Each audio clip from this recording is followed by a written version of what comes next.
রথযাত্রাও চলে গেছে আর উল্টো রথও চলে গেছে। আর আমি ভিডিওটা আপলোড করছি এই দুটো মেলা চলে যাওয়ার পর।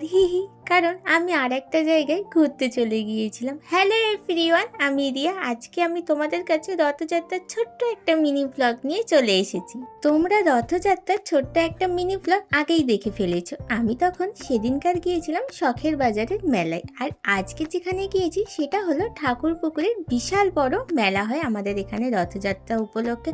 আর এটা প্রত্যেক বছর হয়। আগে তো রাস্তা জুড়ে এই মেলাটা হতো।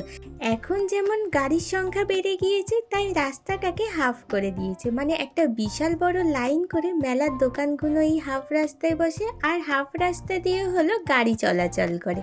তো মেলায় গিয়ে প্রথমে চলে গিয়েছিলাম একটা ক্লিপের দোকানে। আর ওখানে 10 টাকা করে খুব সুন্দর ক্লিপগুলো বিক্রি হচ্ছিল।